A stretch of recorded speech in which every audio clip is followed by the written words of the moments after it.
আবু জাহালের বন্ধু জিজ্ঞাসা করেছিল আবু জাহালকে যে আপনি তো জানেন যে এই কোরআন সত্য, মুহাম্মাদের ধর্ম সব কিছু সত্য। হ্যাঁ, সব জানি। তারপরেও মানেন না কেন? যদি মানতে যাই তাহলে আমার ক্ষমতা শেষ, আমার ক্ষমতা শেষ। আসুন, ওমর ইবনুল খাত্তাব রাদিয়াল্লাহু তাআলা আনহু নবীকে হত্যা করার জন্য তলোয়ার নিয়ে বের হয়ে গেছে। কি হয়ে গেছে? বের হয়ে গেছে। রাস্তার মধ্যে শুনতে পায় যে ওমর কোথায় যাও? বলে আব্দুল্লাহর বলে মুহাম্মদ সাল্লাল্লাহু আলাইহি ওয়াসাল্লাম তাকে হত্যা করার জন্য যাচ্ছি। ওমরকে জানানো হলো তাকে হত্যা করার পূর্বে আগে নিজের ঘর সামলাও, তোমার বোন তো ভগ্নিপতি ইসলাম ধর্ম গ্রহণ। সুবহানাল্লাহ বলবেন না? চলে গেছে। যাওয়ার পরে বাহির থেকেই শুনে কোরআনের আয়াত তার কানের মধ্যে আসতেছে। সুবহানাল্লাহ। তাহা মা আনজালনা আলাইকাল কুরআনা লিতাশকা ইল্লা তাযকিরাতাল লিমান ইয়াখশা তানজিলাম মিম্মান খালাকাল আরদা ওয়াস সামাওয়াতিল উলা আর রাহমানু আলাল আরশি ইসতাওয়া له ما في السماوات وما في الأرض وما بينهما وما تحت الثرى وإن تجهر بالقول فإنه يعلم السر وأخفى الله لا إله إلا هو له الأسماء الحسنى। ভিতরে ঢুকলেন, ভগ্নিপতিকে অনেক মারধর করলেন, শেষে রেগে বোনকেও মারধর করলেন। বোন এবার গরব, ওমর তুমি যেই বাবার সন্তান আমিও সেই বাবারই সন্তান। কি সুবহানাল্লাহ বললেন না? ওমর তুমি যেই বাবার সন্তান আমিও সেই বাবার সন্তান। তুমি যদি এমন রাগ দেখাইতে পারো, গরম হতে পারো, আমিও সেই বাবার সন্তান। শুনে রেখো, আমার মনের মধ্যে ঈমানের পাওয়ার রয়েছে। ওমর তুমি আমার কাছ থেকেও তুমি পিছপা হতে পারবা না।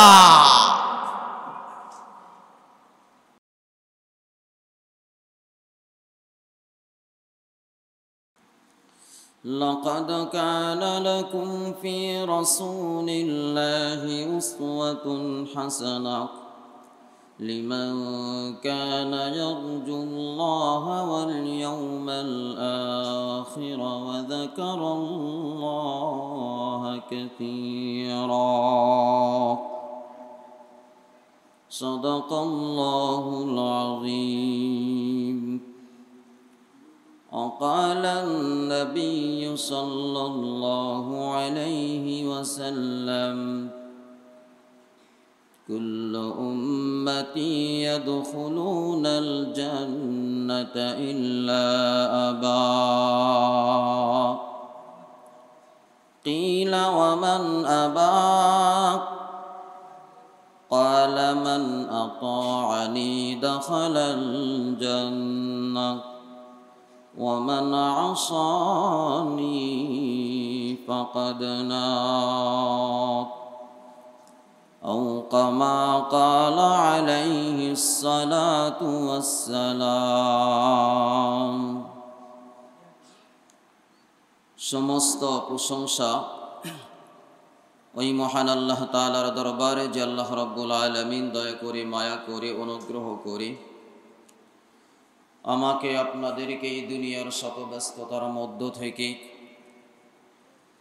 আজকে এই পশ্চিম মাদারটেক জনাব আলী জামে মসজিদ ও হাফিজিয়া মাদ্রাসার বাৎসরিক মিলাদুন নবী ও সিরাতুন নবী সাল্লাল্লাহু আলাইহি ওয়াসাল্লাম উপলক্ষে আজকের এই ওয়াজ ও দোয়ার মাহফিলে অত্র এলাকার বিভিন্ন অলি গলি বাসাবাড়ি থেকে আগত ইসলাম প্রিয়, দিন প্রিয়, কোরআন প্রেমিক, সর্বস্তরের ধর্মপ্রাণ মুসলমান ভাই ও পর্দার আড়ালে অবস্থানরত আমার সম্মানিত মা ও বোনেরা, সর্বপ্রথম ওই রব্বে কারিমের দরবারে কালিমাতু শুকর আদায় করি যে আল্লাহ তাআলা আমাদেরকে আজকের এই বরকতপূর্ণ মজলিসে আমাদেরকে কবুল করেছেন, সেজন্য সবাই বলি আলহামদুলিল্লাহ। লক্ষ কোটি দরুদ ও সালাম ওই মহামানবের উপর,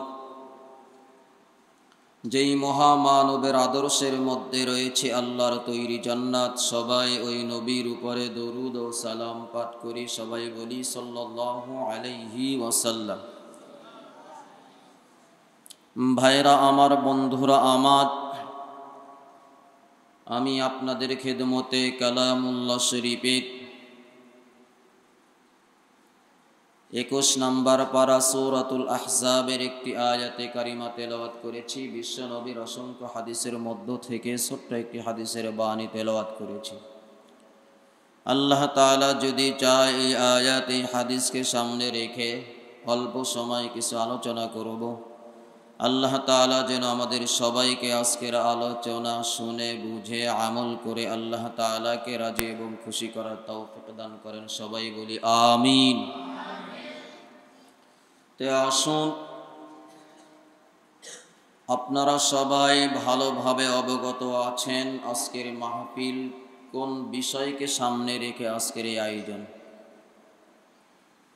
সেজন্য আমরা আলোচনার পূর্বে একটু আল্লাহ তাআলার শানে একটু জিকির করি, তাহলে আমাদের অন্তরগুলো একটু পরিষ্কার হবে। কথা বলেন ঠিক কিনা?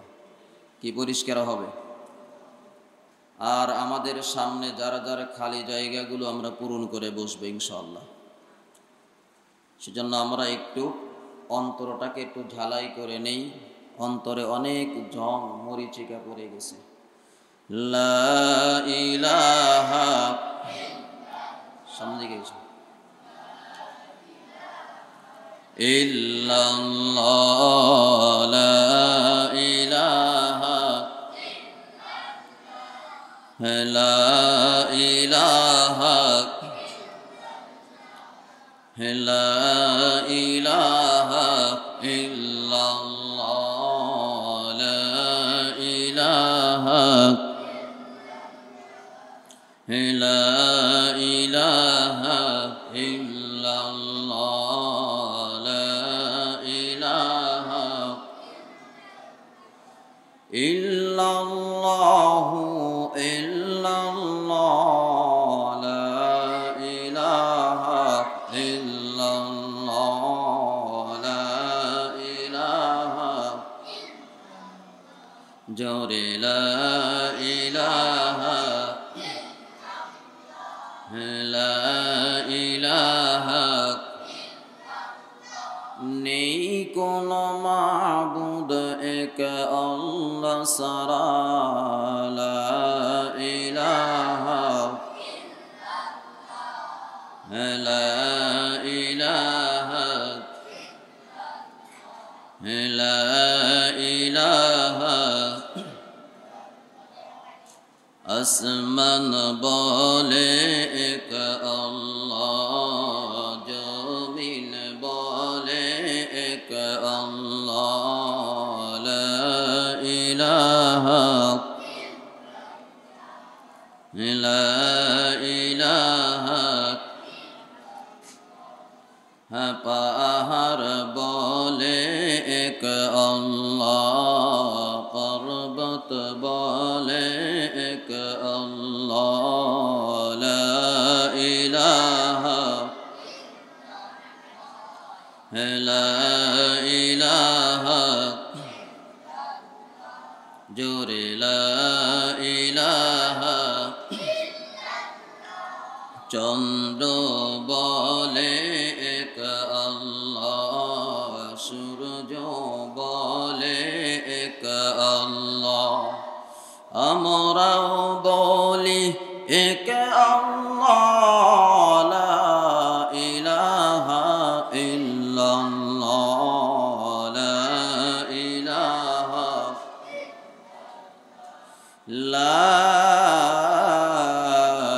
ইলাহা ইল্লাল্লাহু মুহাম্মাদুর রাসূল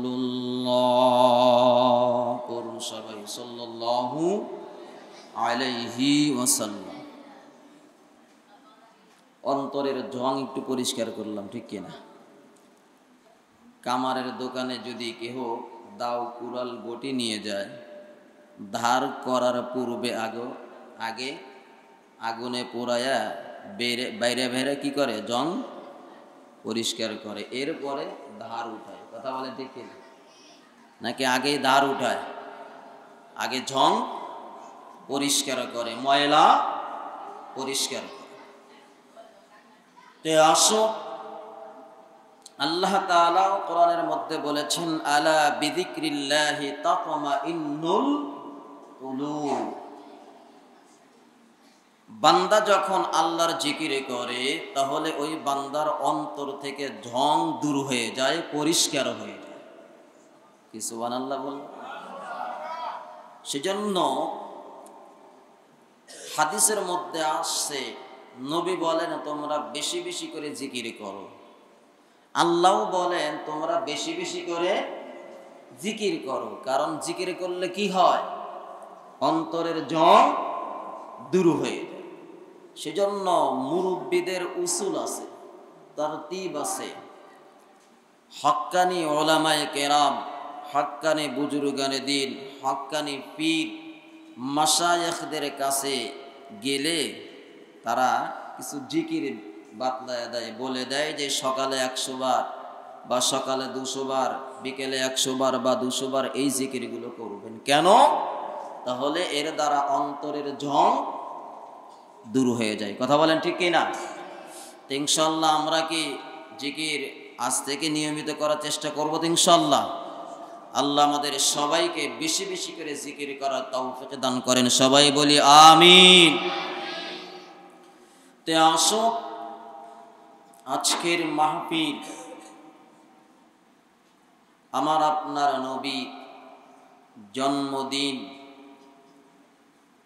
মিলাদুন নবীকে কেন্দ্র করেই মূলত আজকের আয়োজন। তো আমাদের বিষয়গুলো জানতে হবে, বুঝতে হবে।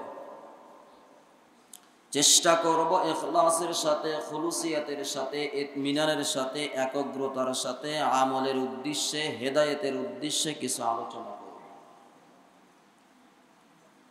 তো আপনারা যারা বসছেন, আপনাদেরও উদ্দেশ্য কি থাকবে? কথা বলেন না কেন? হেদায়েতের উদ্দেশ্য থাকতে হবে। কথা বলেন ঠিক কিনা? কিসের উদ্দেশ্য? নাকি আলোচনা শুনলাম, শেষে মোনাজাত দিয়ে তাবারকের একটা প্যাকেট নিয়ে চলে গেলাম, এমন? কথা বলে না। উদ্দেশ্য হলো হেদায়েত। উদ্দেশ্য কি? হেদায়েত। হেদায়েত মানে সঠিক পথ পাওয়ার আশা। ইহদিনাস সিরাতাল মুস্তাকিম, জান্নাতের পথ পাওয়ার আশা নিয়েই আলোচনা শুনতে হবে। কথা বলেন ঠিক কিনা?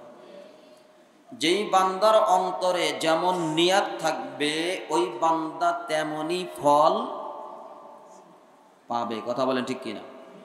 হাদিসের মধ্যে আসছে, বুখারী শরীফের প্রথম হাদিস, অনেক হাদিসের কিতাবের প্রথম এই হাদিসটা এনেছেন, ইন্নামাল আমালু বিন নিয়াত। সব কাজের দারমাদার, মূল হেড, মূল বিষয় হলো নিয়াত। মূল বিষয় কি? নিয়াত। আমি যদি এখানে হেদায়েতের উদ্দেশ্যে আলোচনা শোনার জন্য বসে থাকি, তাহলে হেদায়েত পেয়ে যাও। আমি যদি আল্লাহকে রাজি এবং খুশি করার নিয়তে আলোচনা শোনার জন্য বসে থাকি, তাহলে আল্লাহকে পেয়ে যাব। আমি যদি রাসূলকে রাজি এবং খুশি করার উদ্দেশ্যে আলোচনা শোনার জন্য বসে থাকি, তাহলে রাসূলকে পেয়ে যাব। আমি যদি আল্লাহর নৈকট্য মারিফত পাওয়ার আশা নিয়ে আলোচনা শোনার জন্য বসে থাকি, তাহলে আমি পেয়ে যাব। সেজন্য আমাদের নিয়াতকে আগে খালেস করতে হবে, সলিড করতে হবে। নিয়াতের মধ্যে যেন কোনো ভেজাল না থাকে। আল্লাহর নবী হাদিসের মধ্যে বলেছেন, বান্দা যেই নিয়াতে বসবে ওই নিয়াতটা যদি খালেস হয়, সঠিক হয়, সুন্দর হয়, ইখলাস পূর্ণ হয়, ইতমিনান পূর্ণ হয়, একগ্রতা পূর্ণ হয়, তাহলে আল্লাহ তাআলা ওই বান্দাকে আর ফিরাইয়া দেন না, মাহরুম করেন না, বঞ্চিত করেন। সুবহানাল্লাহ বললেন না? তাহলে আমাদের নিয়াত কি করতে হবে? সঠিক করতে হবে। কথা বলেন ঠিক কিনা? তে আসো, পৃথিবীর জমিনে আল্লাহ তাআলা যত কিছু আল্লাহ তাআলা ঘটিয়েছেন, এই সবগুলোর মধ্যে উল্লেখযোগ্য অন্যতম একটা বিষয় হলো আমার আপনার নবীর নবুয়তি এবং আমার আপনার নবীর দুনিয়াতে প্রেরণ পাঠানো। কথা বলেন ঠিক কিনা? বান্দা দুনিয়াতে যত কিছু পেয়েছে, নবীকে পাওয়ার চেয়ে উত্তম আর কোনো জিনিস হতে পারে না। এত দামি একটা জিনিস, দামি একটা সম্পদ যে আল্লাহ তাআলা বিনা দরখাস্তে, বিনা ফরিয়াদে যে আল্লাহ তাআলা আমাদেরকে ওই নবী দিয়েছেন, সেজন্য শুকরিয়া আদায় করি আলহামদুলিল্লাহ। আমরাও যে বিনা দরখাস্তে ওই নবীর উম্মত হতে পেরেছি, সেজন্য আরেকটি বার শুকরিয়া আদায় করি আলহামদুলিল্লাহ। তে আসুন, আল্লাহ তাআলা যে আমাদের নবীকে আল্লাহ আমাদেরকে দিয়েছেন, নবীর আগমনের তারিখের অনেক ইখতিলাফ মতনৈক্য রয়েছে, কিন্তু নবীর ইন্তেকাল, স্থানান্তরিত, দুনিয়ার থেকে স্থানান্তরিত হয়ে নবী কবর পথে চলে গেছেন, এই ব্যাপারে কোনো ইখতিলাফ নেই যে নবী 12ই রবিউল আওয়াল মাসে দুনিয়ার থেকে বিদায় নেননি। এ ব্যাপারে কোনো ইখতিলাফ নাই, সবাই একমত। তে আসো, সেই নবীর জন্ম, সেই নবীর 63 বছরের জিন্দিগি হায়াত কেমন ছিল, তার আদর্শ কেমন ছিল, তার আখলাক, চরিত্র, মুজিজা, সব বিষয়গুলো কেমন ছিল, বিষয়গুলো আমাদের জানা দরকার আছে না নাই? সবাই বলেন। তাহলে আসো, আমার আপনার নবীর 63 বছরের জিন্দিগি প্রথমত 2 ভাগে বিভক্ত। কয় ভাগে? সবাই ভালোভাবে মুখস্থ করার চেষ্টা করবেন। কয় ভাগে বিভক্ত? 2 ভাগে বিভক্ত। তাহলে 63 বছরের জিন্দিগি কয় ভাগে বিভক্ত? 2। এক ভাগ হলো নবুয়ত প্রাপ্তির আগের 40 বছরের জিন্দিগি, নবুয়ত প্রাপ্তির আগের 40 বছরের জিন্দিগি। দ্বিতীয় ভাগ হলো নবুয়ত প্রাপ্তির পরের 23 বছরের জিন্দিগি। নবুয়ত লাভ করার পরে কত বছরের জিন্দিগি? 23। এবার আসো, এই নবুয়ত প্রাপ্তির পরে 23 বছরের জিন্দিগি আবার 2 ভাগে বিভক্ত। কয় ভাগে? নবুয়ত প্রাপ্তির পরে 23 বছরের জিন্দিগি কয় ভাগে বিভক্ত? 2 ভাগ। প্রথম ভাগ মক্কার 13 বছরের জিন্দিগি, যাকে বলা হয় মক্কি জিন্দিগি। কি জিন্দিগি বলা হয়? বা মাক্কি জিন্দিগি।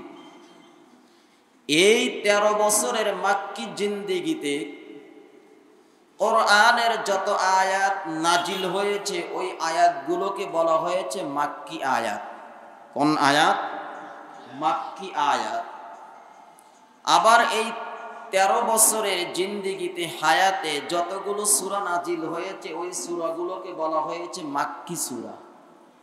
কোন সূরা? মাক্কি সূরা। এরপরে নবী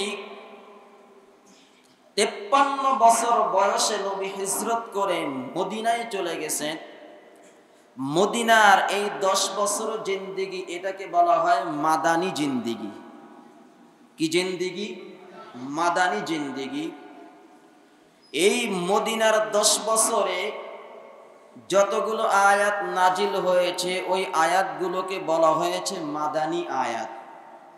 কোন আয়াত? মাদানী আয়াত। এই মদিনার 10 বছর জিন্দেগিতে যতগুলো সূরা নাজিল হয়েছে, ওই সূরাগুলোকে বলা হয় মাদানী সূরা। কি সূরা? মাদানী সূরা। তাহলে আসুন, 63 বছরের জিন্দেগি প্রথমত কয় ভাগ? 2 ভাগ। এক ভাগ হলো নবুয়তের আগের 40 বছরের জিন্দেগি, দ্বিতীয় ভাগ হলো নবুয়ত প্রাপ্তির পরের 23 বছরের জিন্দেগি। নবুয়ত প্রাপ্তির পরে 23 বছরের জিন্দেগি আবার কয় ভাগে বিভক্ত? 2 ভাগ। প্রথম 13 বছর জিন্দেগি, এটা হলো মাক্কি জিন্দেগি। পরের 10 বছরের জিন্দেগি, এটা হলো মাদানী জিন্দেগি। এবার আসো, আমার নবীর এই পূর্ণ 63 বছরের জিন্দেগি আবার কয়েক ভাগে বিভক্ত। আবার কয়েক ভাগে বিভক্ত। 1 নাম্বার হলো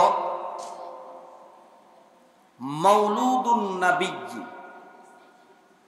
সাল্লাল্লাহু আলাইহি ওয়াসাল্লাম, অর্থাৎ নবীর জন্ম বৃত্তান্ত। নবীর জন্ম, এই হলো একটা অবস্থা। দ্বিতীয় ধাপ হলো দালাইলুন নবুওয়া। এই দালাইলুন নবুওয়া, নবুয়ত প্রাপ্তির আগের 40 বছরে আল্লাহ তাআলা যত নবীর দ্বারা যতগুলো ঘটনা ঘটিয়েছেন, সবগুলো নবী যে নবী হবেন তার দলিল হিসাবে, প্রমাণাদি হিসাবে আল্লাহ অসংখ্য ঘটনা আল্লাহ ঘটিয়েছেন। সেগুলোকে বলা হয় দালাইলুন নবুওয়া, অর্থাৎ নবী যে নবী হবেন তার দলিল। নবী যে নবী হবেন তার দলিল হিসাবে আল্লাহ অসংখ্য ঘটনা আল্লাহ ঘটিয়েছেন। এরপরে আসুন, তৃতীয়ত সূরাতুন নবী। নবীর সূরত কেমন ছিল? নবীর মাথা কেমন ছিল? চুল কেমন ছিল? চোখ কেমন ছিল? চোখের ভ্রু কেমন ছিল? চোখের পাপড়ি কেমন ছিল? চোখের মণি কেমন ছিল? চোখের ভিতরে কেমন ছিল? কান কেমন ছিল? হাত কেমন ছিল? তার বডি ফিটনেস কেমন ছিল? এই সবগুলোকে বলা হয় সূরাতুন নবী। কি বলা হয়? সবাই বলেন সূরাতুন নবী। নবীর সূরত কেমন? এরপরে আরো একটি অবস্থা হলো আখলাকুন নবী সাল্লাল্লাহু আলাইহি ওয়াসাল্লাম। নবীর আখলাক কেমন ছিল? নবীর চরিত্র কেমন ছিল? নবীর আচার ব্যবহার, চলা ফেরা, ওঠা বসা, লেনদেন, পানা দেনা, এই সবগুলো কেমন ছিল? এগুলোকে বলা হয় আখলাকুন নবী সাল্লাল্লাহু আলাইহি ওয়াসাল্লাম। এই 63 বছরের জিন্দেগিতে আরো একটি ধাপ রয়েছে, সেটা হলো মুজিজাতুন নবী সাল্লাল্লাহু আলাইহি ওয়াসাল্লাম। যে আল্লাহর নবীর মুজিজা কেমন? আল্লাহর নবীর মুজিজা, অসংখ্য মুজিজা রয়েছে। যে আল্লাহর নবীর অসংখ্য মুজিজা, আপনারাও জানেন অনেক মুজিজা নবী রাসূলদের দ্বারা অলৌকিক যে বিষয়গুলো আল্লাহ ঘটিয়েছেন সেগুলোকে বলা হয় মুজিজা। কি বলা হয়? সবাই বলেন মুজিজা। আর বুজুর্গানে দিনদের মাধ্যমে, আল্লাহ ওয়ালাদের মাধ্যমে কিছু আচানক আশ্চর্যজনক কিছু ঘটনা আল্লাহ ঘটিয়েছেন, সেগুলোকে বলা হয় কারামত। সেগুলোকে কি বলা হয়? কারামত। তাহলে নবীদের মাধ্যমে অলৌকিক কিছু ঘটনা আল্লাহ ঘটিয়েছেন, সেগুলোকে কি বলা হয়? মুজিজা। সেগুলোকে কি বলা হয়? মুজিজা।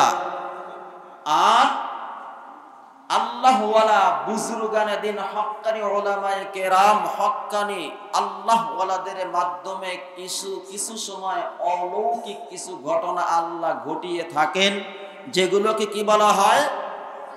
কারামত। কি বলা হয়? কারামত। তাহলে আসুন, মুজিজাতুন নবী সাল্লাল্লাহু আলাইহি ওয়াসাল্লাম, যে আল্লাহর নবীর মাধ্যমে আল্লাহ তাআলা এমন কিছু ঘটনা, অলৌকিক কিছু ঘটনা আল্লাহ ঘটিয়েছেন, সেগুলোকে বলা হয় কি? মুজিজাতুন নবী সাল্লাল্লাহু আলাইহি ওয়াসাল্লাম। তাহলে এতটুকু আলোচনার দ্বারা আশা করি আপনারা বুঝতে পেরেছেন যে আল্লাহর এই নবীর 63 বছরের জিন্দেগিটা আল্লাহ কয়েকটা ভাগে বিভক্ত করেছেন। কথা বলেন ঠিক কিনা? কি বুঝতে পারেন নাই? হ্যাঁ, এবার আসুন, আল্লাহর নবী পৃথিবীর জমিনে, আল্লাহর নবী দুনিয়াতে আগমন করেছেন। কোরআনের মধ্যে আলোচনা করেছেন, আল্লাহ রাব্বুল আলামিন রূহের জগতের মধ্যে প্রথমত আল্লাহ তাআলা একেবারে রূহের জগতের একেবারে সবচেয়ে বড় ওই সময় ধরে নেন, ওই বিষয়ে আন্তর্জাতিক প্রথমত একটা কনফারেন্স আল্লাহ করেছিলেন। কি করেছিলেন? আন্তর্জাতিক একটা কনফারেন্স করেছিলেন রূহের জগতের মধ্যে। রূহের জগতে যেই আন্তর্জাতিক কনফারেন্স করেছিলেন, ওই কনফারেন্সের মধ্যে আদম আলাইহিস সালাতু ওয়াস সালাম থেকে শুরু করে একেবারে সর্বশেষ কিয়ামতের আগে সর্বশেষ যেই ব্যক্তি দুনিয়াতে আগমন করবেন, জন্মগ্রহণ করবেন, তার রূহ সহ আদম আলাইহিস সালামের রূহ থেকে শুরু করে সমস্ত রূহকে একত্রিত করে আল্লাহ রাব্বুল আলামিন একটা সেমিনার করেছেন। সেমিনারে বিশাল আলোচনার পরে আল্লাহ রাব্বুল আলামিন বলেছিলেন, আলাস্তু বিরব্বিকুম, আমি কি তোমাদের রব নয়? সবাই আমরা এক বাক্যে কি বলেছিলাম? সবাই বলে ক্বালু বালা। এই সব রূহদেরকে একত্রিত করে আল্লাহ জিজ্ঞাসা করেছিলেন ওই সময়ের মধ্যে, রূহদের মধ্যে আমার রূহ ছিল, আপনার রূহ ছিল, নবী রাসূলদের রূহ ছিল, আবু জেহেল, উতবা, সাইবা এদের রূহ ছিল, ফেরাউন, নমরুদ, হামান, সাদ্দাত এদের রূহগুলো ছিল। আবার এই রূহগুলোকে রাখার জন্য আল্লাহ তাআলা আবার স্পেশাল একটা জগৎ আল্লাহ তৈরি করলেন, যেটাকে বলা হয় আলমে আরওয়াহ। আলমে আরওয়াহ। আপনারা ভালো করে বোঝার চেষ্টা করবেন, আলোচনা কল ইলমি আলোচনা। কথা বুঝতে পারতেছেন? স্বাভাবিক কেচ্ছা কাহিনীর ঘটনা না করে ইলমি আলোচনা, কোরআন সুন্নাহর গভীরের আলোচনা। সেজন্য ভালো করে বোঝার চেষ্টা করব। আল্লাহ তাআলা কি করলেন? এই রূহগুলোকে রাখার জন্য একটা জগৎ তৈরি করলেন, যাকে বলা হয় কি? আলমে আরওয়াহ। কারণ যারা যেই জিনিসটাকে ভালোবাসে ওই জিনিসের জন্য একটা ঘর নির্মাণ করে। কথা বলেন ঠিক কিনা? যারা কবুতর পালে, কবুতর কেনার পূর্বেই কবুতর কোন খাঁচায় রাখবে, কোন ঘরে রাখবে, আগে ঘর বা খাঁচা আগে কেনে? কথা বলেন না কেন? হ্যাঁ, আমরাও আমাদের সন্তানদেরকে লালন পালন করি। সন্তান বিবাহ করবে, পুত্রবধূটা কোথায় রাখবো, পুত্রবধূ আনার আগে আগে ঘর নির্মাণ করে। কথা বলেন না কেন? টাকা থাকলে ঢাকা শহরে ফ্ল্যাট, বাসা। কথা বলেন না কেন? যে যাকে ভালোবাসে ওই জিনিসটা আনার পূর্বেই তার জন্য একটা ঘর বা খাঁচা, একটা কামরা নির্মাণ করে। কথা বলেন ঠিক? আল্লাহ তাআলা আমাদের রূহগুলোকে ভালোবাসেন। এখন রূহগুলো তো রাখতে হবে, কোথায় রাখবে? সেজন্য আল্লাহ তাআলা স্পেশাল একটা জগৎ তৈরি করলেন, যেই জগতের নাম হলো আলমে আরওয়াহ। সুবহানাল্লাহ। ওই রূহগুলোকে প্রশ্ন করলেন কি, আলাস্তু বি রব্বিকুম, আমি কি তোমাদের রব নয়? আল্লাহ রব শব্দ উল্লেখ করেছেন। আল্লাহ তাআলার অনেক নাম আছে, কিন্তু রব এটাও একটা নাম। রব শব্দের শাব্দিক অর্থ হলো প্রতিপালনকারী। প্রতিপালনকারী। যে আল্লাহ তাআলা আমাদেরকে রূহের জগতেও প্রতিপালন করেছেন, মায়ের গর্ভেও করেছেন, দুনিয়াতেও করতেছেন, কবরেও করবেন, হাসরেও করবেন, জান্নাতেও করবেন। সুবহানাল্লাহ। এই সমস্ত রূহদের জবান বন্দি নিলেন। জবান বন্দি নেবার পর এবার আল্লাহ রাব্বুল আলামিন এই রূহদের মধ্যে দুইটা ভাগ করলেন। কয়টা ভাগ? সবাই বলেন, দুইটা ভাগ। দুইটা ভাগ করে সাধারণ রূহগুলোকে ওই আলমে বরজাখ, আলমে আরওয়াহ, সেই কামরার মধ্যে পাঠায়া দেন। এবার স্পেশাল কিছু রূহ নিয়ে আল্লাহ তাআলা ভিআইপি একটা কনফারেন্স করলেন। সুবহানাল্লাহ বললেন না? ভিআইপি একটা কনফারেন্স। আমাদের দেশের মধ্যে সাধারণ একটা অনুষ্ঠান হয়, সেমিনার হয়, সমাবেশ হয়, এরপরে আবার এদের মধ্যে থেকে ভিআইপি পারসন বিশাল একটা সেমিনার হয় কি হয়? রাজনৈতিক ব্যক্তিদেরও হয়। কথা বলেন না কেন? হয় কি হয় না? আবার দেখা যায় বহির্বিশ্ব থেকে বড় বড় নেতা খেতা আসলে পারে এদেরকে নিয়েও ভিআইপি কনফারেন্স হয় কি হয় না? হয়। তে আল্লাহ তাআলাও ভিআইপি একটা কনফারেন্স করলেন, যেই কনফারেন্সের মধ্যে শুধুমাত্র নবী রাসূল পয়গাম্বরদের রূহ ছিল, আর অন্য কোন রূহ এই কনফারেন্সের মধ্যে ছিল না। সুবহানাল্লাহ। এটার উদ্দেশ্য কি? আল্লাহ তাআলা ওই কনফারেন্স, ভিআইপি কনফারেন্সের মধ্যে শুধুমাত্র নবী রাসূল পয়গাম্বরদের রূহ নিয়ে আল্লাহ তাআলা লম্বা আলোচনা করেছেন। লম্বা আলোচনা করেছেন। শুধুমাত্র পয়গাম্বরদের রূহ, আদম আলাইহিস সালাতু ওয়াস সালাম থেকে শুরু করে আমাদের নবী আলাইহিস সালাতু ওয়াস সালাম পর্যন্ত যত নবী রাসূল আল্লাহ তাআলা এই দুনিয়ার জমিনে পাঠিয়েছিলেন, সমস্ত নবী রাসূলদের রূহ নিয়ে আল্লাহ রাব্বুল আলামিন এই কনফারেন্সটা করলেন। আল্লাহ তাআলা সেই কথাটা কোরআনের আয়াতে কারিমার মধ্যে আল্লাহ তাআলা আলোচনা করতেছেন।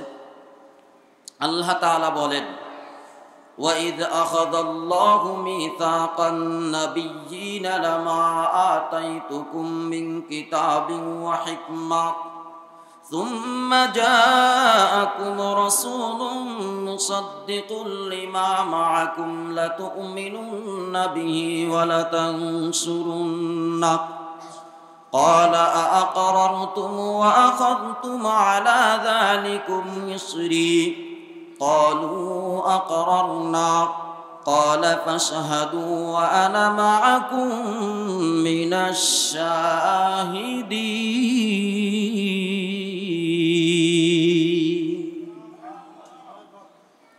আল্লাহ রাব্বুল আলামিন ওই ভিআইপি কনফারেন্সের মধ্যে আল্লাহ তাআলা আলোচনা করে আবার সমস্ত নবী রাসূলদের কাছ থেকে আল্লাহ রাব্বুল আলামিন আবার একটা অঙ্গীকার নামা নিলেন। কি নামা নিলেন? অঙ্গীকার। ওয়াইদ আখাযাল্লাহু মিসাকান নাবিয়্যিনা লামা আতাইতুকুম মিন কিতাবিন ওয়া হিকমাহ। কি নিলেন? কি অঙ্গীকার? আল্লাহ তাআলা ওই নবী রাসূলদের মধ্যে আমার আপনার নবীর রূহের পরিচয় তুলে ধরে আল্লাহ তাআলা সমস্ত নবী রাসূলদের কাছ থেকে অঙ্গীকার নিলেন, এই রূহটাই হলো সবচেয়ে দামি রূহ, দামি আত্মা। এই রূহটাই হবে আখিরি জামানার নবী, নবী মুহাম্মদুর রাসূলুল্লাহ সাল্লাল্লাহু আলাইহি ওয়াসাল্লামের ব্যাপারে সমস্ত নবী রাসূলদের রূহ থেকে আল্লাহ তাআলা এই স্বীকৃতি নিলেন। সেই জন্য এমন একটা স্বীকৃতি অঙ্গীকার নামা আল্লাহ নিলেন, আদম আলাইহিস সালাতু ওয়াস সালাম দুনিয়াতে এসে সেও আমার আপনার নবীর রূহের গুণকীর্তন প্রশংসা শুরু করে দিলেন। রূহের জগতের মধ্যেও সমস্ত নবী রাসূলদের রূহ আমার নবীর গুণকীর্তন প্রশংসা শুরু করে দিলেন। দুনিয়াতে এসেও সমস্ত নবী রাসূলরা, একজন পয়গাম্বরও এমন ছিলেন না যে আমার নবীর বিরোধিতা করেছে। আপনারা কখনো শুনেছেন? কথা বলে না। আসমানি যতগুলো কিতাব ছিল সব কিতাবগুলোর মধ্যে আল্লাহ রাব্বুল আলামিন আমাদের নবী রাসূলের গুণকীর্তন প্রশংসা তুলে ধরেছে। আবার ওই আসমানি কিতাবগুলো যেই সমস্ত পয়গম্বরদের উপরে নাজিল হয়েছিল বা যেই সমস্ত পয়গম্বরদের উপরে সহিফা কিতাব ছিল, তারাও আমাদের নবীর বিরোধিতা তো করেনি, নেই আমার নবীর প্রশংসা গেয়ে বেড়াইছে। কি সুবহানাল্লাহ বলবেন? কারণ যে সময় আদম আলাইহিস সালাতু ওয়াস সালাম কাদামাটির সাথে, তখনও আমার নবী ছিলেন, কিন্তু সেটা ওই জগতে। কোন জগতে? সবাই বলেন ওই জগতে, আলমে আরওয়াহ, ওই জগতের মধ্যে। সেই জন্য একজন মানুষ ওই সময় সে পূর্ণাঙ্গ মানুষ হয় যখন তার মধ্যে দেহ আছে, এই দেহের মধ্যে আবার রূহ থাকে। এই দেহের মধ্যে কি থাকে? সবাই বলে রূহ। আমার নবী ওই আলমে আরওয়াহ, ওই সময় তো আর দেহ ছিল না, ওই সময় ছিল শুধুমাত্র রূহ ছিল। কি ছিল? সবাই বলে রূহ। কিন্তু যেই সময় আমার নবী রূহ ছিলেন,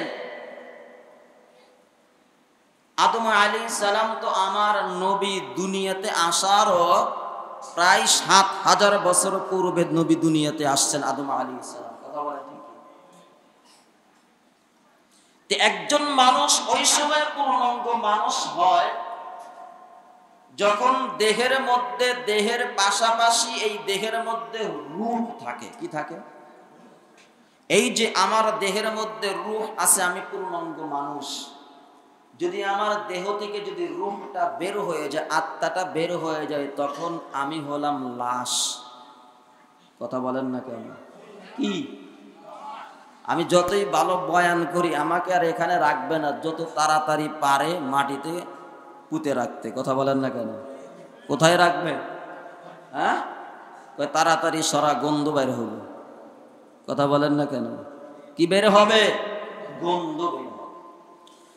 তাহলে আসুন আমরা জানতে পারলাম আল্লাহ রাব্বুল আলামিন আমার নবীর রূহটাও সমস্ত নবী রাসূলদের রূহের উপরে প্রাধান্য দিয়েছিলেন আমার আল্লাহ। কথা বলেন ঠিক?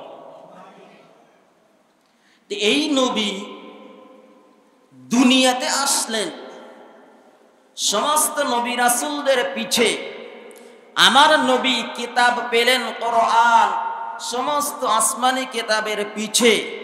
কিন্তু এই কোরআনের প্রশংসা পূর্বের সব আসমানি কিতাবের মধ্যে আল্লাহ করেছিলেন, আমার নবীর প্রশংসা সমস্ত আসমানি কিতাবের মধ্যেও করেছিলেন, সমস্ত নবী রাসূলদের সিনার মধ্যেও আল্লাহ তুলে ধরেছিলেন। কথা বলেন ঠিক কি? যে নবী দুনিয়াতে আসলেন, মা আমিনার গর্ভে নবী, দালাইলুন নবুওয়া, নবী যে নবী হবে তার দলিল হিসাবে আল্লাহ রাব্বুল আলামিন অসংখ্য ঘটনা আল্লাহ ঘটিয়েছেন। কথা বলেন ঠিক কি? মা আমিনার পেট, মা আমিনার বক্তব্য আগে অনেক আলোচনা করেছি, আজকে টাচ দিয়ে যাব শুধুমাত্র। স্বাভাবিকভাবে নারী জাতি পেটে সন্তান আসলে পেট বড় হয়, হয় কি হয় না? কথা বলে হয়। মা আমিনা বর্ণনা করেন, আমার গর্ভে সন্তান, আমার পেট স্বাভাবিকের চেয়ে চুল পরিমাণও বড় হয় না। এই যে বড় যে হলো না, অথচ নবী পেটে, মা আমিনার পেটে এই যে পেট যে বড় হলো না, এটা হলো নবী হওয়ার দলিল। নবী যে নবী হবে তার দলিল। সন্তানেরা যখন ভূমিষ্ঠ হয়, এর শরীরে অনেক ময়লা থাকে, দুর্গন্ধ। মা আমিনা বর্ণনা করেন, আমি সন্তান প্রসব করলাম, আমার সন্তানকে যেন পেটের ভিতর থেকে ক্লিন করে পরিষ্কার করে আমার পেট থেকে বের করে দিয়েছেন। সুবহানাল্লাহ। এই যে ক্লিন হয়ে পরিষ্কার হয়ে সন্তান দুনিয়াতে আসলো, এটাই হলো নবী যে নবী হবে তার দলিল।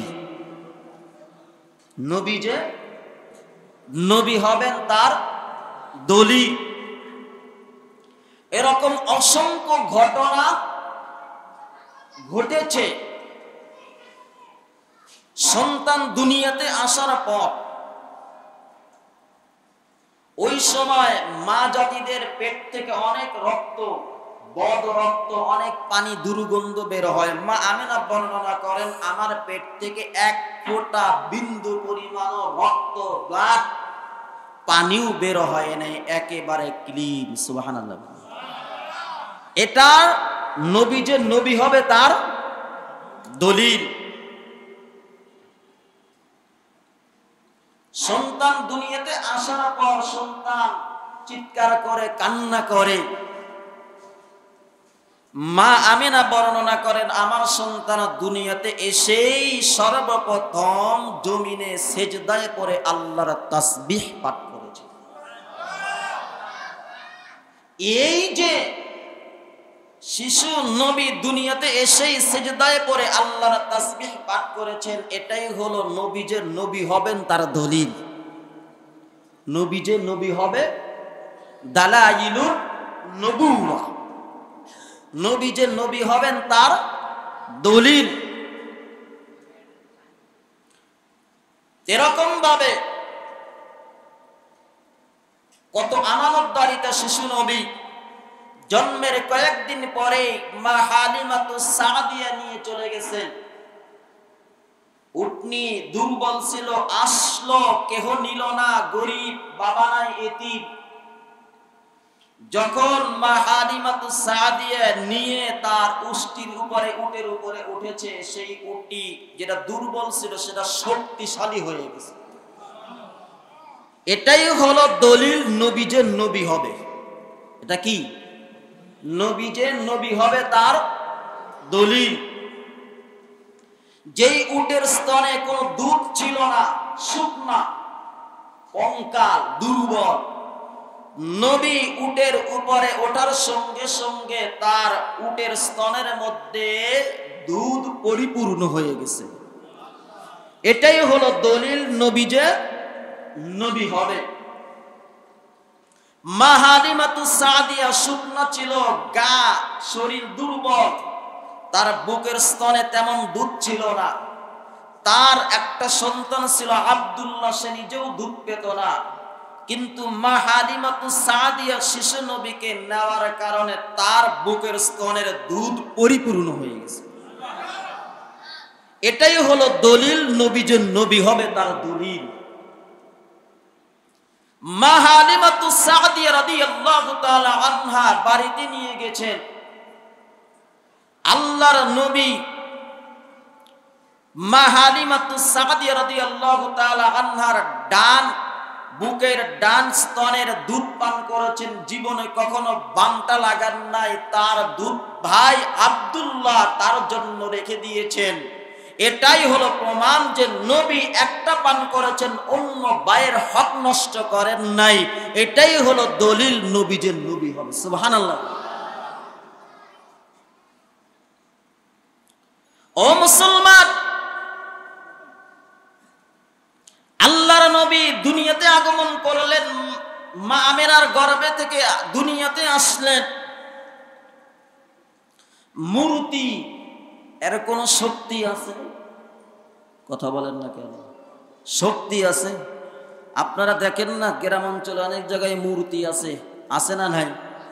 হ্যাঁ, মূর্তির কোনো শক্তি আছে? নেই। কিন্তু শিশু নবী মা আমিনার গর্ভে থেকে দুনিয়াতে আগমন করেছেন। কাবার ঘরে, মক্কার কাবার ভিতরে যতগুলো মূর্তি ছিল সবগুলো মূর্তি আল্লাহর কুদরতি পায়ে সেজদা দিয়েছিলেন। এটাই প্রমাণ নবী যে নবী হবেন তার দলিল। এরকম অসংখ্য ঘটনা রয়ে গেছে। এটাই হলো দালাইলুন নবুওয়া, নবী যে নবী হবেন তার দলিল।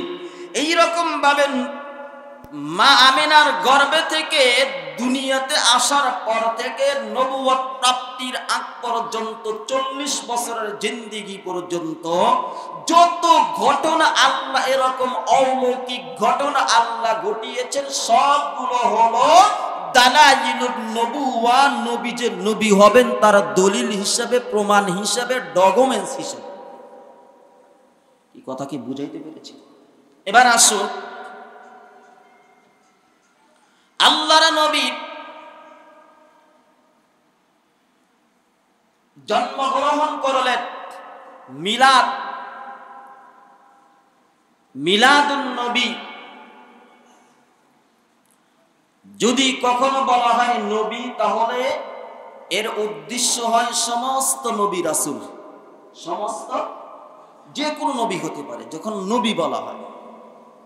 আর যখন আন নবী বলা হয়, আলিফ লাম যোগ করা হয়, তখন নির্দিষ্ট হয়ে যায় একমাত্র আমার আপনার নবী সাল্লাল্লাহু আলাইহি ওয়াসাল্লাম।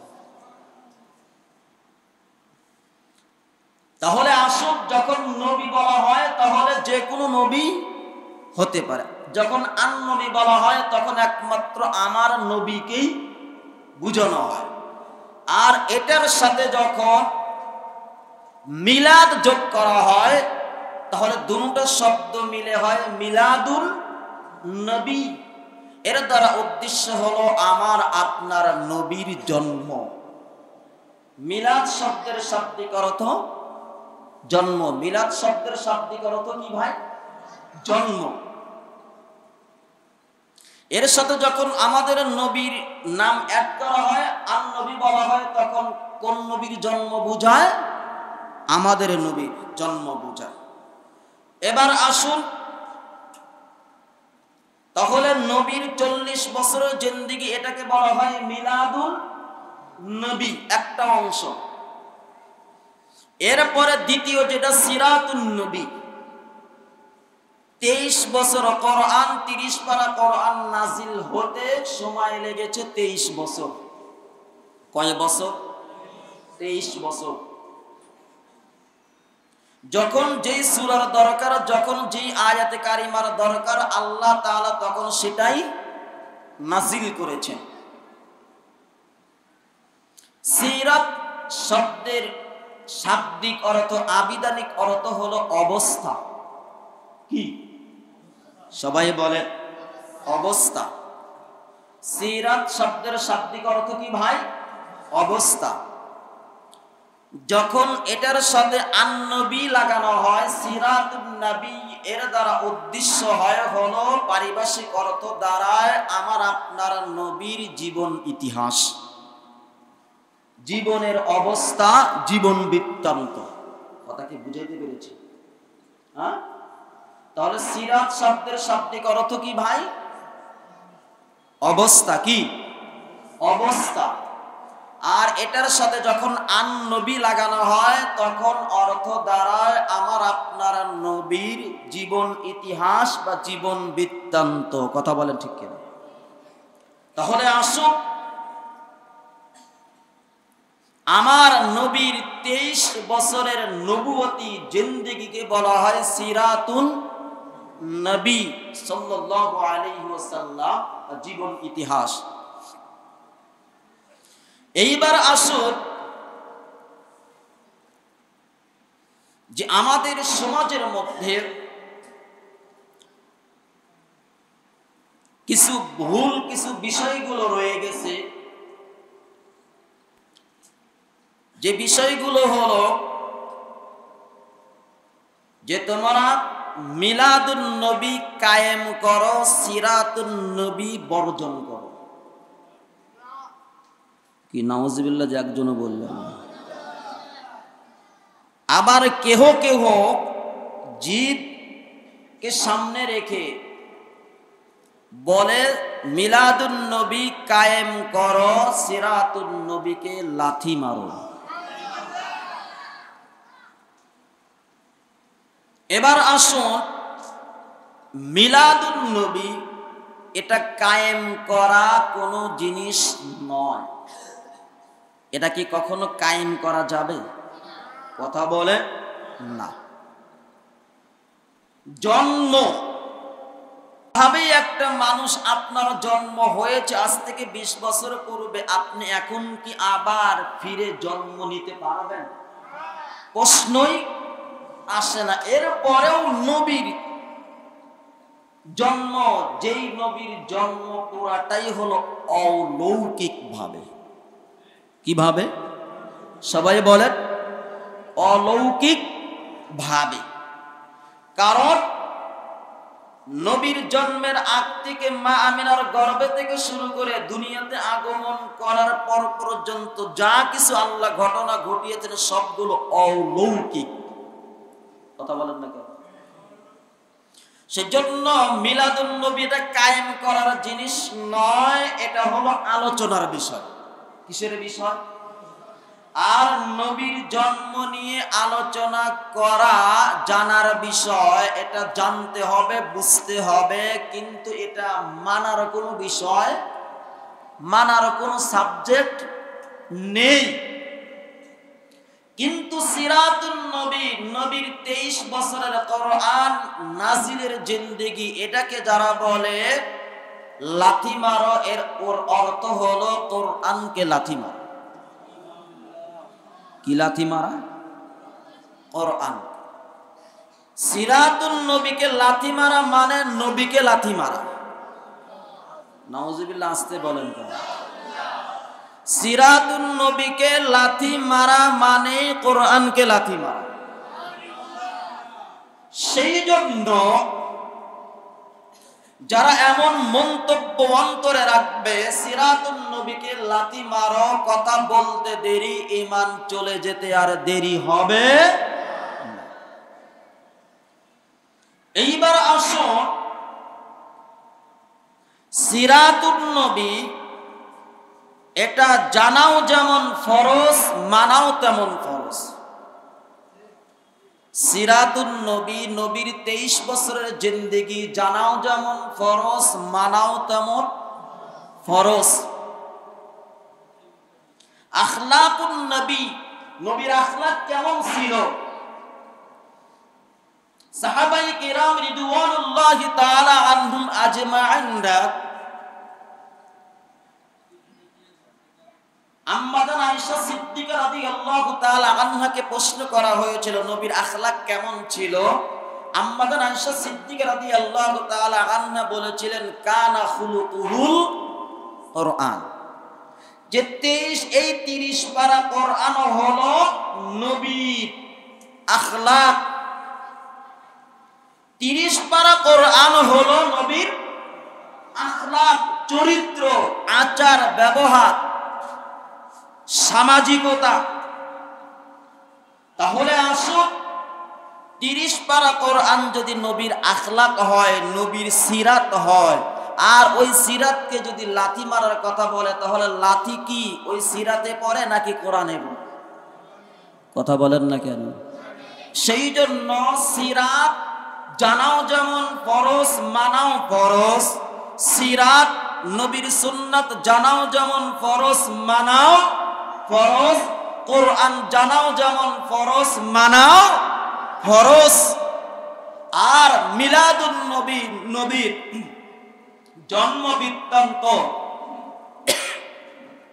এগুলো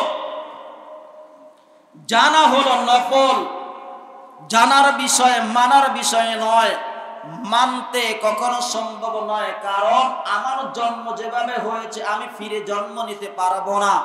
আর নবীর জন্ম তো অলৌকিক ভাবে হয়েছে, সেটা তো আরো অসম্ভব বিষয়। কথা বলেন ঠিক? এইবার আসুন, নূর শব্দ কি শব্দ? কথা বলেন, কি শব্দ? নূর। আমাদের সমাজের মধ্যে একটি ভ্রান্ত মতবাদ রয়ে গেছে যে নবী হলেন নূরের তৈরি। কিসের তৈরি? কথা বলেন, নূরের তৈরি। আসলে মূলত বোঝার মধ্যে বেশ কম। আল্লাহ তাআলা কোরআনের মধ্যে বলতেছেন, আল্লাহু নূরুস সামাওয়াতি ওয়াল আরদ মাতালু নূরিহি কামিশকাতিন ফিহা মিসবাহ আল মিসবাহু ফি জুজাজাত আয-জুজাজাতু কাআন্নাহা কাওকাবুন দুররিয়্যুন ইউকাদু মিন শাজারি। আল্লাহ রাব্বুল আলামিন এই আয়াতে কারিমার মধ্যে আল্লাহ বলেন যে আসমান এবং জমিনের নূর হলেন আল্লাহ। আসমান এবং জমিনের নূর আল্লাহ। আল্লাহ তাআলা কোরআনের মধ্যে কোন কোন জায়গায় আল্লাহ তাআলা নিজেকেই আল্লাহ নূর বলেছেন। কি বলেছেন? নূর বলেছেন। আবার কোরআনের কোন কোন জায়গায় আল্লাহ তাআলা নবীকে নূর বলেছেন। কাকে নূর বলেছেন? নবীকে। আবার আল্লাহ তাআলা কোরআনের কোন কোন জায়গায় কোরআনকে নূর বলেছেন। কাকে নূর বলেছেন? কোরআনকে। আসুন, নূর শব্দের শাব্দিক অর্থ হলো আলো। কি? আলো। আসমানের নূর হলো চন্দ্র সূর্য। চন্দ্র সূর্য আলো দেয় কি দেয় না? দেয়। জমিনের নূর হলো, বোঝানো হয়েছে এই যে বাতির আলো। তে আল্লাহ তাআলা নূর, নিজেকে নূর বলেছেন। এই নূরের মূল অর্থ হলো হেদায়েত। কি? কথা বলে, হেদায়েত। আল্লাহ তাআলা যেখানে নবীকে নূর বলেছেন, সেখানে হলো হেদায়েতের মাধ্যম হিসেবে আল্লাহ বলেছেন। কি হিসেবে? কথা বলে, হেদায়েতের মাধ্যম হিসেবে। আল্লাহ তাআলা যেখানে কোরআনকে নূর বলেছেন, এই কোরআনকেও আল্লাহ তাআলা হেদায়েতের মাধ্যম হিসেবে বলেছেন। কিসের মাধ্যম? সবাই বলেন, হেদায়েতের মাধ্যম। এবার আসুন, হেদায়েতের মালিক কে? সবাই বলেন, আল্লাহ। আপনারা নিজেও জানেন, নিজেরাও জানেন, আল্লাহর নবী তার চাচা আবু তালেবকে মৃত্যু শয্যায় যখন শায়িত, তখন বলেছিলেন, চাচা আপনি আমাকে ভালোবাসতেন, মোহাব্বত করতেন। কত ভালোবাসতেন? নিজের জানের চেয়ে কম না বেশি? সবাই বলে বেশি। কত বেশি? দেখেন এই বাচ্চারা, তোমরা তো ওঠানামা করলে কথা ডিস্টার্ব হয়, যেহেতু আলোচনার একটা পয়েন্ট নিয়ে আলোচনা। আমরা একটু সামনের দিকে আসি। আল্লাহর নবী যখন মক্কার জমিনের মধ্যে ওয়াহদানিয়াতের দাওয়াত দিচ্ছেন, যেহেতু নবীর চাচা আবু তালেব একজন লিডার ছিলেন, নেতা ছিলেন। কি ছিলেন? লিডার, নেতা। যখন নবীর দেখভাল করতেন দাদা আব্দুল মুত্তালিব দুনিয়া থেকে চলে গেলেন, নবীর স্ত্রী আমাদের মা আম্মাজান খাদিজাতুল কুবরা রাদিয়াল্লাহু তাআলা আনহাও ইন্তেকাল করলেন। নবীর দেখাশোনার দায়িত্ব চলে আসলো আবু তালেবের হাতে। কার হাতে? আবু তালেব। মক্কার কাফের বেঈমানেরা আবু তালেবের কাছে এসে বলল, আপনার ভাতিজা আমাদের ধর্মকে গালি দেয়, এই পূজা করা যাবে না, এক আল্লাহর ইবাদত করতে হবে, নতুন ধর্মের দাওয়াত দিচ্ছেন, আপনি তো সরদার লিডার, আপনি আপনার ভাতিজাকে সামলান। না হয় যদি সামলাতে না পারেন তাহলে আমরা আপনার ভাতিজাকে ছাড়বো না, আপনার ভাতিজাকে আমরা দেখে ছাড়বো, তাকে শাস্তি দেব, কঠিন শাস্তি দেব। আবু তালেব নবীকে ডাকলেন। ডাকার পরে বললেন, ভাতিজা তুমি দিনের কাজ করতেছো, এক আল্লাহর কথা বলতেছো, এগুলো বাদ দাও, ছেড়ে দাও। যেহেতু মক্কার বড় বড় সরদার লিডাররা আমার কাছে তোমার ব্যাপারে অভিযোগ দিয়েছে, আল্লাহর নবী কে যখন ডাকলেন আবু তালেব, ডাকার পরে এই বিষয়গুলো যখন বললেন, নবী কান্নায় ভেঙ্গে পড়ে গেলেন, ঝরঝর করে কান্না করতেছেন। এবার চাচা ভাতিজাকে জিজ্ঞাসা করলেন, ভাতিজা তুমি কান্না করো কেন? আল্লাহর নবী বলতেছেন, আমার বাবা নাই, দাদাও নাই, কিন্তু আল্লাহ তাআলা আমাকে যেই দিনের দাওয়াতের জন্য পাঠিয়েছেন, ওয়াহদানিয়াতের কোরআনের দাওয়াতের জন্য, যেই কাজের দায়িত্ব দিয়ে আমাকে পাঠানো হয়েছে, আপনি কেন পুরা মক্কার মানুষও যদি আমাকে যদি বাধা দেয়, আমার জান চলে যেতে পারে, প্রাণ চলে যেতে পারে, আমার আল্লাহ আমাকে যেই কাজের দায়িত্ব দিয়ে পাঠিয়েছে, আমি সেই দায়িত্ব থেকে চুল পরিমাণ আমি পিছপা হব না। আরো জোরে বলেন আল্লাহু আকবার।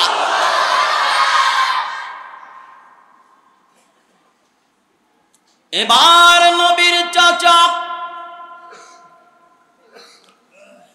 আবু তালেব বললেন, ভাতিজা আমি বুঝতে পেরেছি তোমাকে আল্লাহ যেই দায়িত্ব দিয়ে পাঠিয়েছেন, তোমার জান চলে যেতে পারে, প্রাণ চলে যেতে পারে, তোমার এক হাতে সূর্য আবার অন্য হাতে চন্দ্র যদি তোমাকে এনে দেয়, মক্কার নারী ধন সম্পদ সবকিছু যদি এনে দেয়, তুমি এই কাজ থেকে চুল পরিমাণ পিছপা হবে না। ভাতিজা শুনে রেখো, আমি আবু তালেব যতদিন পর্যন্ত জীবিত থাকব, আমিও আল্লাহর কসম খেয়ে বলি, মক্কার কাফের বেঈমানেরা তোমার গায়ের উপরে একটা টোকাও দিতে সাহস পাবে না। জোরে বল আল্লাহু আকবার।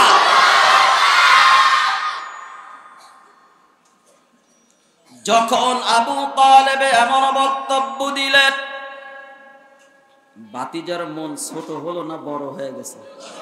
সবাই বলেন, কত বড় হয়ে গেছে? এবার নবী বুক ফুলায়া মাঠে নামলেন। আল্লাহু আকবার। দাওয়াত দিচ্ছেন। যেই চাচা নবীকে এত ভালোবাসতেন, জানের চেয়ে বেশি, নিজের ছেলে সন্তান এদের চেয়েও বেশি, কারণ এই মোহাব্বত আবু তালেবের অন্তরে ঢেলে দিয়েছেন কে? আর একটু জোরে বলেন, কে দিয়েছে?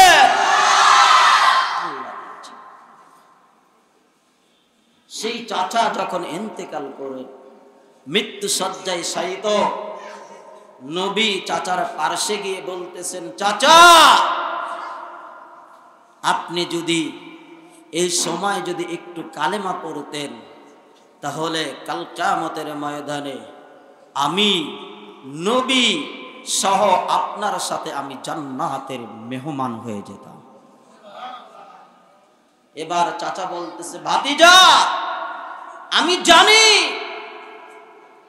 তুমি সত্য নবী, তুমি যেই ধর্ম নিয়ে আসছো এটা সত্য ধর্ম, তুমি যেই কোরআন নিয়ে আসছো সত্য কোরআন, সব কিছু জানি বুঝি, কিন্তু আমি যদি এই সময় ইসলাম গ্রহণ করি তোমার ধর্মে চলে যাই, মক্কার মানুষেরা বলবে ভাতিজা কথাই শেষ পর্যন্ত বাপ দাদার ধর্ম ছেড়ে ভাতিজার ধর্ম গ্রহণ করলো, মানুষে এই চুনকালি মারবে, এমন কথায় টিটকালি মারবে।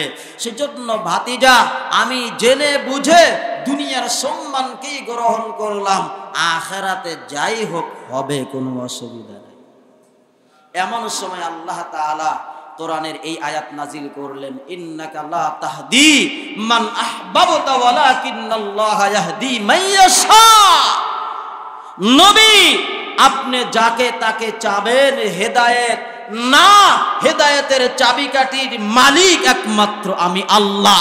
যাকে চাই তাকে হেদায়েত করব, হেদায়েতের রাস্তা দেব। আপনি যাকে চাবেন তাকে হেদায়েত করতে পারবেন না, হেদায়েতের মালিক আমি আল্লাহ। হেদায়েতের মালিক আল্লাহ। সেই জন্য হেদায়েতের মালিককে সবাই জোরে বলি কে? কোরআনে যেখানে নবীকে নূর বলা হয়েছে, নূর শব্দের শাব্দিক অর্থ যদিও আলো, কিন্তু পারিভাষিক অর্থ হলো হেদায়েত। কি হেদায়েত? সেই জন্য নবীকে যখন নূর বলেছেন কোরআনের যেখানে, এর দ্বারা উদ্দেশ্য হলো হেদায়েতের মাধ্যম। হেদায়েতের আল্লাহর নবী দুনিয়াতে এসে দাওয়াত দিয়ে অসংখ্য কাফের বেঈমানকে মুসলমান বানাইয়া হেদায়েতের রাস্তায় এনেছিলেন কিনা? কথা বলেন না কেন? সে দাওয়াত দিয়ে আম্মাজান খাদিজাকে ইসলামের পথে নিয়ে আসছেন। আবু বকর, ওমর, উসমান, তালহা, জুবায়ের, বেলাল, এরকম অসংখ্য সাহাবায়ে কেরামদেরকে দাওয়াতের মাধ্যমে হেদায়েতের রাস্তা দেখায়া দিয়েছেন কিনা? কথা বলেন না কেন? এটা হলো মাধ্যম। এটা কি? সবাই বলেন মাধ্যম। এখন আসুন, হেদায়েত এটা মূলত দুই ভাবে হয়। কয় ভাবে হয়? সবাই বলেন কয় ভাবে? দুই ভাবে। নাম্বার এক, এই হেদায়েত অর্জন হওয়ার প্রথম কাজ হলো কোরআন বোঝা। কি বোঝা? সবাই বলেন কোরআনের জীবন বিধান, কোরআন বোঝা। যখন যেই বান্দা কোরআন বুঝবে, তখন দ্বিতীয় নাম্বার হলো তার অন্তরের মধ্যে হেদায়েত পাওয়ার নূর তার অন্তরে চমকাবে। কোথায়? কথা বলে। তাহলে এক নাম্বার কোরআন বুঝতে হবে। এক নাম্বার কি? সবাই বলেন কোরআন। আর কোরআন যখন সে বুঝতে পারবে, তখন তার অন্তরের মধ্যে হেদায়েতের নূরের বাতি জ্বলতে থাকবে। সুবহানাল্লাহ যে বললেন।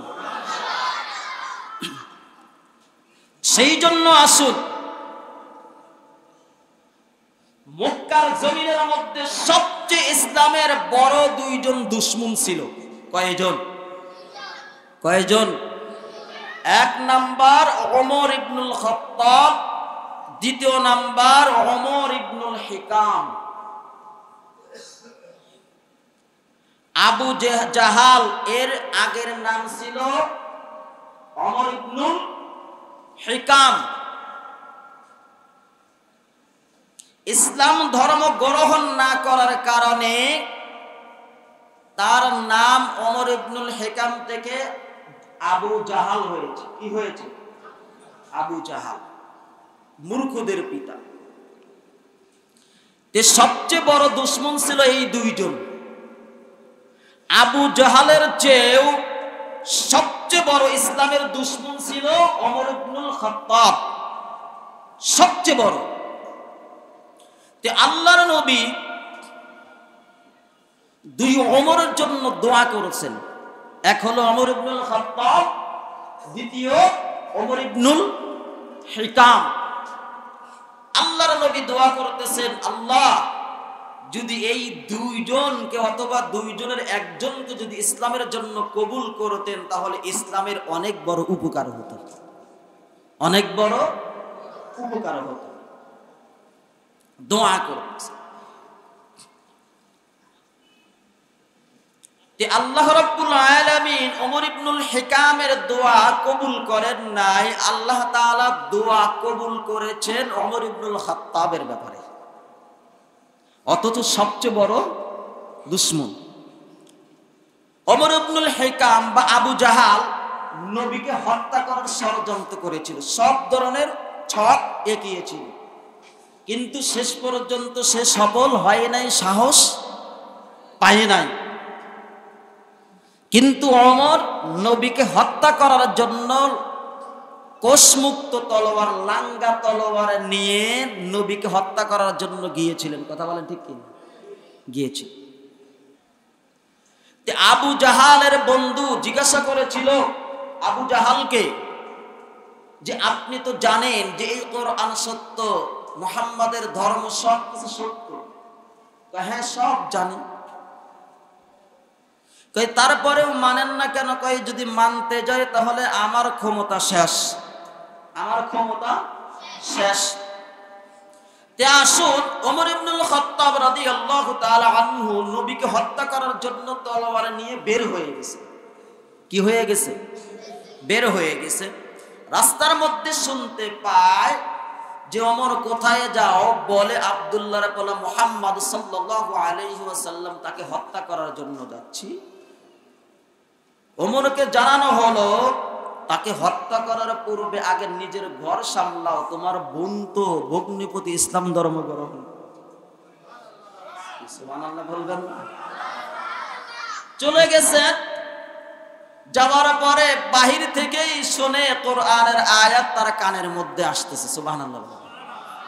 তাহা মা আনজালনা আলাইকাল কুরআনা লিতাশকা ইল্লা তাযকিরাতাল লিমান ইয়াখশা তানজিলাম মিম্মান খালাকাল আরদা ওয়াস সামাওয়াতিল উলা আর রাহমানু আলাল আরশি ইসতাওয়া লাহু মা ফিস সামাওয়াতি ওয়া মা ফিল আরদি ওয়া মা বাইনাহুমা ওয়া মা তাহতাস সারা ওয়া ইন তাজহার বিল কওলি ফা ইন্নাহু ইয়ালামুস সিররা ওয়া আখফা আল্লাহু লা ইলাহা ইল্লা হুয়া লাহুল আসমাউল হুসনা।